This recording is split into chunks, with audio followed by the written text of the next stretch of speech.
Hello student, हम लोग पढ़ रहे हैं ट्रांसपिरेशन। और ट्रांसपिरेशन के लास्ट क्लास में हम लोग पढ़ रहे थे फैक्टर अफेक्टिंग ट्रांसपिरेशन के बारे में। हम लोगों ने बता दिया था कि फैक्टर्स जो होते हैं ट्रांसपिरेशन के, दो प्रकार के फैक्टर्स अफेक्ट करते हैं। एक तो होता बाह्य कारक और दूसरा क्या था, आंतरिक कारक। इनके बारे में हम लोगों ने डिस्कस कर लिया था। आज का जो अपना टॉपिक है वो है ट्रांसपिरेशन का महत्व या सिग्निफिकेंस ऑफ ट्रांसपिरेशन।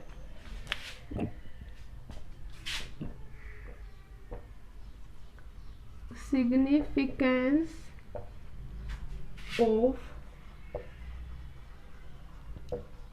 ट्रांसपिरेशन या वाष्पोत्सर्जन का महत्व। तो देख लेते हैं हम लोग स्टूडेंट, क्या होता है सिग्निफिकेंस ऑफ ट्रांसपिरेशन। अगर वैज्ञानिक मत की माने तो जो वैज्ञानिक हैं वो बोलते हैं कि जो ट्रांसपिरेशन की जो क्रिया है पादपों में पाई जाने वाली एक आवश्यक बुराई है। क्या है? आवश्यक बुराई। इसे बुराई क्यों कहा गया है? क्योंकि सिंपल सी बात है, इससे क्या होता है, पादपों में जल की हानि होती है। क्या हो रही है? पादपों में जल की हानि। लेकिन यह विभिन्न प्रकार से पादपों के लिए लाभदायक भी होता है। ठीक है, इसलिए इसे क्या कहा गया है, आवश्यक बुराई। तो हम लोग बात करेंगे किसकी, सिग्निफिकेंस की। तो क्या क्या महत्व है? सबसे पहली जो बात होती है, पादपों में जो रसारोहण की जो क्रिया संपन्न होती है वो किसके द्वारा होती है, ट्रांसपिरेशन की क्रिया के द्वारा। रसारोहण में ऑल नो दैट स्टूडेंट क्या होता है, पादपों के जाइलम वाहिका के द्वारा पादपों में जल के ऊपरी भागों तक परिवहन की जो क्रिया होती है वो क्या कहलाती है, रसारोहण। ये हम लोगों ने लास्ट क्लास में, लास्ट चैप्टर में अच्छे से पढ़ लिया था। तो रसारोहण की क्रिया के लिए रेस्पॉन्सिबल है वो कौन है, ट्रांसपिरेशन। क्लियर है? रसारोहण की क्रिया के लिए क्या होता है, उत्तरदायी। क्लियर है? नेक्स्ट अगर हम बात करें तो नेक्स्ट है पौधों में वाष्पोत्सर्जन द्वारा। किसके द्वारा भाई? वाष्पोत्सर्जन द्वारा जल व खनिज लवणों का अवशोषण होता है। जल व खनिज लवणों का क्या हो रहा है, अवशोषण। किस प्रकार से जान लेते हैं, we all know that student. हम लोगों ने वाष्पोत्सर्जन की क्रिया के साथ साथ हम लोगों ने पढ़ा था रसारोहण की क्रिया के लिए विभिन्न सिद्धांत दिए गए थे, डिक्सन जोली की थ्योरी। ठीक है, इसके साथ ही साथ हम लोगों ने पढ़ लिया था पोटेशियम आयन स्थानांतरण सिद्धांत, स्टेवार्ट थ्योरी। अगर हम उन सब के मतों के अकॉर्डिंग देखें तो जैसे जैसे वाष्पोत्सर्जन से पानी की हानि होती जाती है या जल का लॉस होता जाता है, उस दौरान क्या होता है, पादप जड़ों से मूल दाब के द्वारा, किसके द्वारा भाई, रूट प्रेशर के द्वारा जल का अवशोषण करते हैं। और जल के साथ साथ किसका अवशोषण करते हैं, खनिज लवणों का अवशोषण करते हैं। तो ये भी सब किसके ऊपर डिपेंड करता है, ट्रांसपिरेशन की क्रिया के ऊपर। क्लियर है? नेक्स्ट अगर हम बात करें तो नेक्स्ट है भाई, वाष्पोत्सर्जन पत्ती के तापमान को कम रखता है। क्या रखेगा, पत्ती के तापमान को कम। कैसे? We all know that student, जैसे हम बात करें ह्यूमंस की, तो जैसे ह्यूमंस में पसीने की क्रिया के द्वारा शरीर का तापमान नियंत्रित रहता है, इसी प्रकार जो प्लांट्स होते हैं उसमें भी वाष्पोत्सर्जन की क्रिया के द्वारा क्या हो रहा है, तापमान में कमी रहती है। मतलब इनका जो टेम्परेचर होता है वो नियमित रहता है, इनमें नियमन हो जाता है। क्लियर है? तो ये भी किसका फायदा है भाई, ट्रांसपिरेशन का।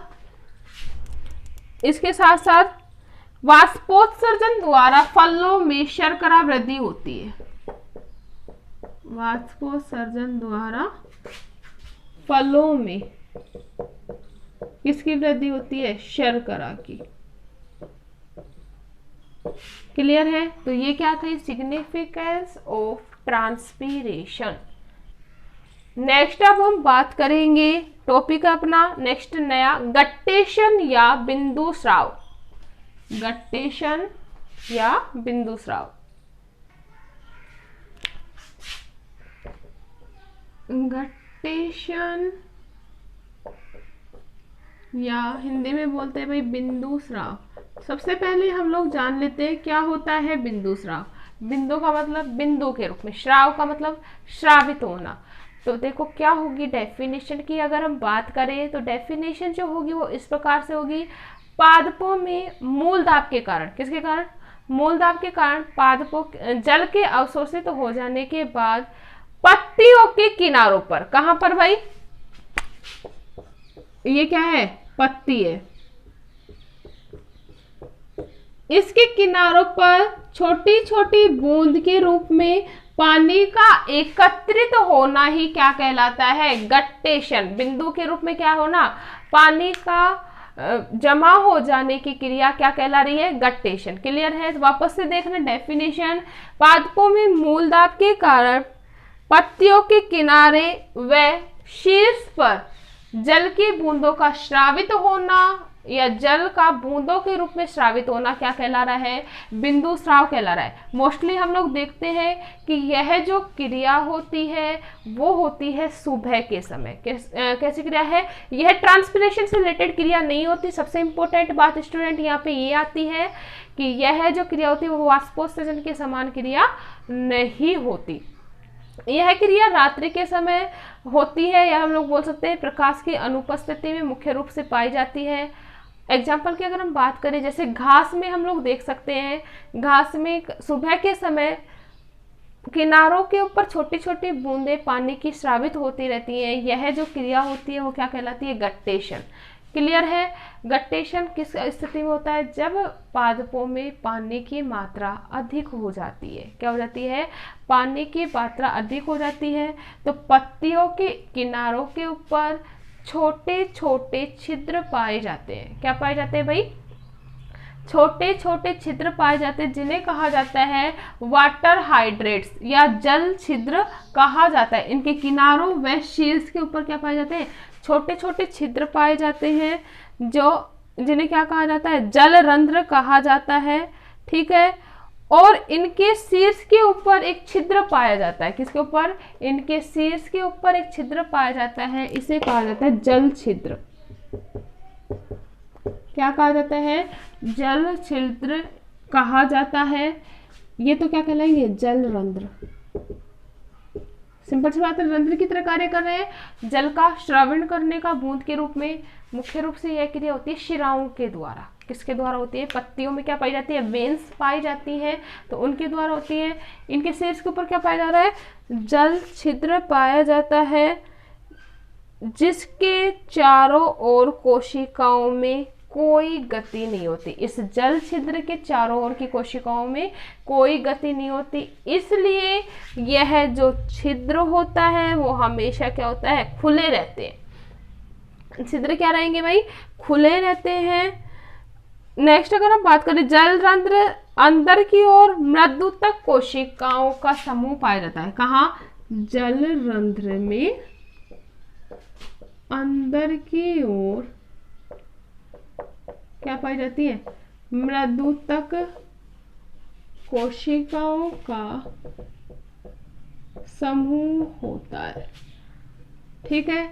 अब देखते हैं ये जो मृदुतक कोशिका होती हैं वो क्या करेंगी। इन मृदुतक कोशिकाओं को कहा जाता है एपिथेम, उत्तक।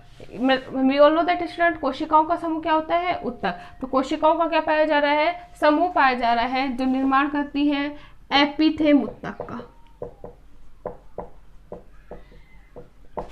किसका निर्माण कर रही है भाई, एपिथेम उत्तक का निर्माण करती हैं।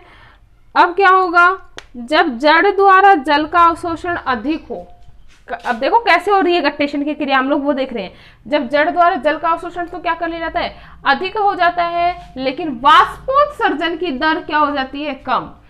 जल का अवशोषण क्या हुआ, अधिक हुआ, वाष्पोत्सर्जन की दर क्या है, कम है। तो उस दौरान क्या होगा, पानी की मात्रा प्लांट्स में क्या हो गई भाई, अधिक हो गई। पानी की मात्रा प्लांट्स में क्या होगी, अधिक हो जाती है, जिससे जाइलम वाहिकाओं में मूल दाब उत्पन्न हो जाता है। क्या होगा, जाइलम वाहिकाओं में मूल दाब उत्पन्न हो जाता है। अब इस मूल दाब के कारण जो वेन्स होती है, शिराओं के ऊपर प्रेशर लगता है, और ये जो शिराएं होती है उनके द्वारा, we all know that student, जल रंध्र के चारों जो कोशिकाएं हैं उनमें कोई गति नहीं पाई जा रही, हमेशा क्या है, ओपन। तो इन शिराओं के द्वारा जल का क्या होने लगता है, निष्कासन होने लगता है। किसके रूप में, एक बूंदों के रूप में निष्कासित होने लगता है, जिसके कारण किसकी क्रिया संपन्न होती है भाई, गट्टेशन की। क्लियर है। इन वन वर्ड हम लोग बोल सकते हैं क्या होगा, गट्टेशन क्या है कि पानी का अत्यधिक मात्रा में, पानी का किसके रूप में, जब वाष्पोत्सर्जन कम हो रहा है, पानी की मात्रा प्लांट्स में अधिक होती है, तो शिराओं के ऊपर मूल दाब लगता है, जिसके कारण पत्तियों के किनारों पे जलरंध्र पाए जाते हैं या जल छिद्र पाए जाते हैं। इनके द्वारा पानी का बूंदों के रूप में निकलने की जो क्रिया होती है वो क्या कहलाती है, बिंदु स्राव। ठीक है। इसके लिए जो रेस्पॉन्सिबल होते हैं, इनमें जो जलरंध्र होते हैं उसमें क्या नहीं पाई जाती, कोई कोशिका नहीं पाई, कोशिकाओं में गति नहीं पाई जाती। मृदुत की कोशिकाओं का समूह अंदर की ओर पाया जाता है, जिसे कहा जाता है एपिथेम ऊतक। तो ये सक्रिय अवस्था में हो जाता है और क्या हो जाएगा, जैसे ही जल अधिक हो जाएगा, वाष्पोत्सर्जन की दर कम हो जाएगी, गट्टेशन की क्रिया संपन्न हो जाएगी। क्लियर है। तो ये था हमारा गट्टेशन। नेक्स्ट अपना टॉपिक है ब्लीडिंग या रसस्राव। रसस्राव हिंदी में बोला जाता है, सॉरी इंग्लिश में बोला जाता है ब्लीडिंग।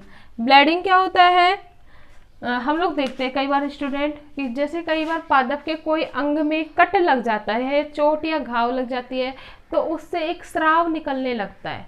क्या निकलने लगता है, स्राव निकलने लगता है। जो स्राव होता है वही क्या कहला रहा है, रसस्राव। क्लियर है। इन क्षतिग्रस्त भागों से क्या निकलने लगता है, कार्बनिक पदार्थ। जब पादप के विभिन्न भागों में चोट या घाव उत्पन्न हो जाता है या घाव लग जाता है, तो इन क्षतिग्रस्त भागों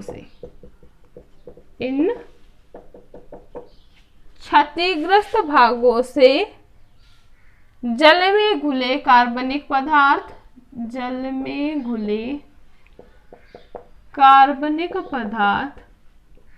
क्या हो जाते हैं, बाहर निकलने लगते